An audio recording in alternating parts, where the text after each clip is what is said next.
یہ جو نگران حکومت ہے پی آئی اے کو تو پرائیویٹائز کر رہی ہے لیکن سٹیل مل کو پرائیویٹائز نہیں کر رہی. یہ بتائیں جی اب فواد صاحب کہ سٹیل مل 2015 سے بند ہے اور بڑی تعداد میں ملازمین جو ہیں وہ تنخواہیں بھی لے رہے ہیں. اس کے گیس اور بجلی کے بل جو ہیں وہ میرا خیال ہے 1.5 ارب سے زیادہ ہیں.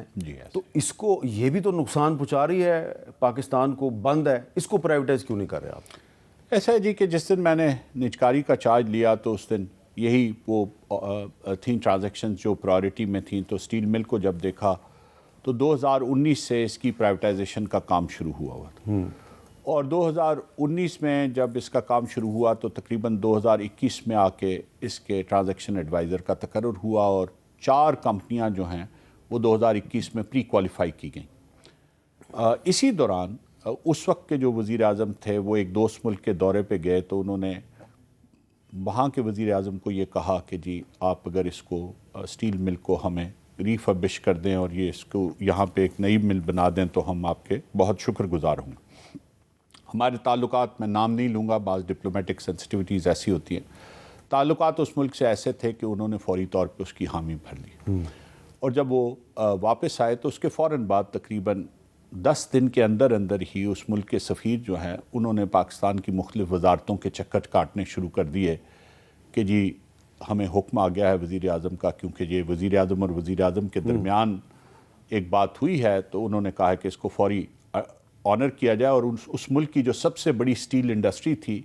انہوں نے بتایا کہ اس کو انہوں نے نامنیٹ کر دیا ہے کہ وہ پاکستان میں سٹیل مل لگائے گی, یہاں کی ضروریات کو بھی پورا کرے گی اور ایکسپورٹ بھی کرے گی پاکستان سے. اب یہ بات جو ہی ہوئی تو اگلے کیبنٹ میں یہ بڑی اچھی پروپوزل تھی اور یہ اگلی کیبنٹ میں جب یہ بات گئی تو کابینہ کے ایک رکن نے کہا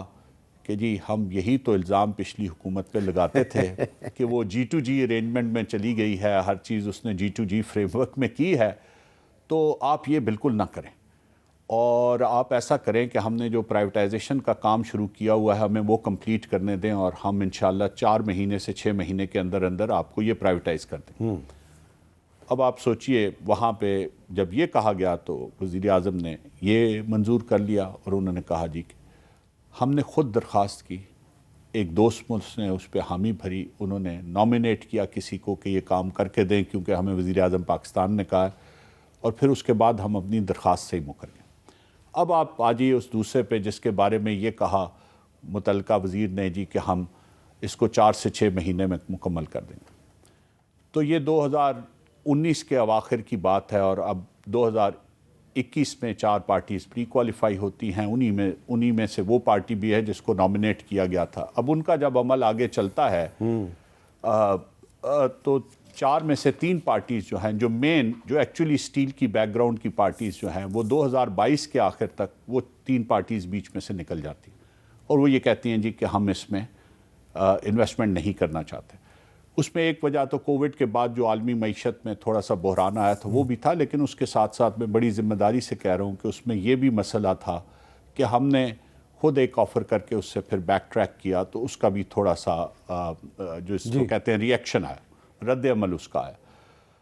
اب میں نے جس دن چارج سنبھالا تو میں نے یہ دیکھا کہ 14 مہینے سے ہم ایک سنگل بڈر کے ساتھ گفتگو کریں اور فائنینشیل ایڈوائزر کے اخراجات بھی پے کریں اور باقی بھی کریں, اور وہ سنگل بڈر بھی بار بار ہمیں ایک ہی بات کر رہا ہے. وہ بات کیا کر رہا ہے؟ وہ بات یہ کر رہا ہے کہ جی یہ آپ کی 1 ملین ٹن میں 1 million metric ton per annum کی جو صلاحیت کی مل ہے یہ آپ نے 1229 ایکڑ پہ لگائی ہوئی ہے. اب میں تو آج اگر 10 ملین ٹن کی مل لگاؤں تو مجھے صرف 200 یا 300 ایکڑ زمین چاہیے. آپ مجھے کہتے ہیں کہ 1300 ایکڑ زمین کے پیسے دو. تو میں کس لیے دوں؟ تو مجھے جو جتنی زمین کی ضرورت ہے میں تو اتنی زمین کے پیسے ہی دوں گا. دوسرا اس 1 ملین ٹن کی مل کو ریفربش کرنے کے لیے جو فائنینشیل فیزیبلٹی آن ریکارڈ ہے وہ کہتی کہ $585 ملین چاہیے, اور اگر اس کی جو میکسیمم جو صلاحیت ہے پیداواری جس کو ریز کیا جا سکتا ہے وہ 3 ملین ٹن تک سوری تو 3 ملین ٹن تک اس کو ریز کرنے کے لیے $1.4 بلین چاہیے,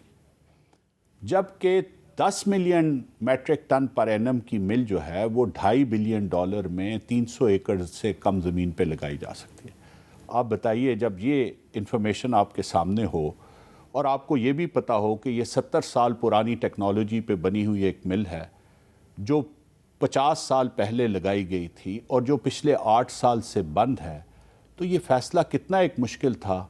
کہ یہ ہم ایک سکریپ کو ریفربش اچھا، آپ نے 2019 میں جو پی ٹی آئی کی حکومت تھی اس کا ذکر کیا کہ انہوں نے اس کو پرائیویٹائز کرنے کی کوشش کی، لیکن آپ کو یاد ہے نا 2006 میں جی بالکل پرویز مشرف صاحب کی حکومت نے بھی اس کو پرائیویٹائز کرنے کی کوشش کی تھی، سپریم کورٹ نے روک دیا۔ جی ایسے ہی جی، اس کی قیمت آپ آج تک ادا کریں، اس کی قیمت سینکڑوں ارب روپے میں، تو یہ کبھی نہ کبھی تو پرائیویٹائز ہوگی۔ جی ہم نے تو اس کو میں تو بڑی سنجیدگی سے دیا اور آن ریکارڈ پرائیویٹائزیشن کمیشن کی ہم نے ریکمنڈیشن دی ہے کہ یہ جو مل ہے یہ مل نہیں ہے، یہ ایک سکریپ ہے، یہ اب اکنامیکلی فیزیبل نہیں ہے، نہ اس کو ریفربش کرنا نہ اس کو چلانا، کیونکہ یہ ٹیکنالوجی آبسلیٹ ہو چکی ہے، آؤٹ ڈیٹڈ ہو چکی ہے۔ تو سب سے بہتر یہ ہوگا کہ یہ جو زمین ہے اس کی ایک اپنی جیٹی ہے، اپنی بندرگاہ ہے، پورٹ کے اوپر یہ ایگزسٹ کرتی ہے۔ پاکستان کو کئی ممالک بہت عرصے سے کہہ رہے ہیں، خصوصاً چین بہت عرصے سے کہہ رہا ہے کہ آپ کو یہ ایکسپورٹ زون ایسی بنائیں جس میں ہم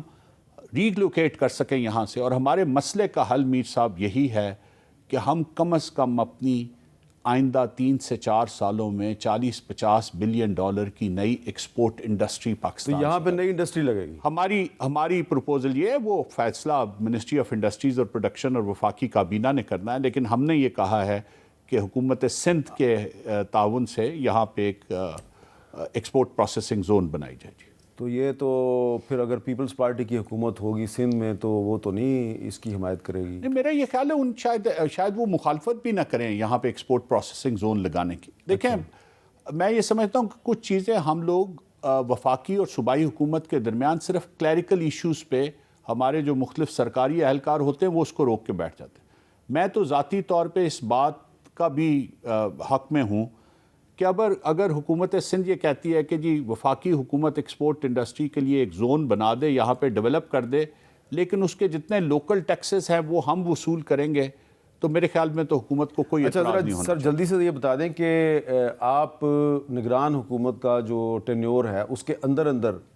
اور کیا کیا ٹارگٹس ہیں، آپ نے کس انڈسٹری کو پرائیویٹائز کرنا ہے؟ فرسٹ وومن بینک ہے جی ہمارا، اور وہ ہم کافی یقین ہے ہمیں کہ اس کو مکمل کر لیں گے۔ ہاؤس بلڈنگ فائننس کارپوریشن کی ٹرانزیکشن کو ہم اس میں جتنے باٹل نیکس تھے وہ ہم نے دور کیے ہیں اور ہمیں یقین ہے کہ اس کو ہم کر لیں گے۔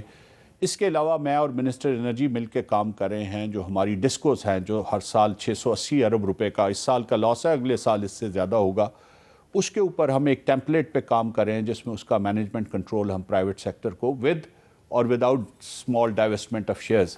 ہمیں امید ہے کہ ہم اپنے ٹینیور میں وہ ایک ٹیمپلیٹ ضرور ڈیولپ کر جائیں گے آنے والی منتخب حکومت کے لیے جس پہ وہ کام کر سکیں۔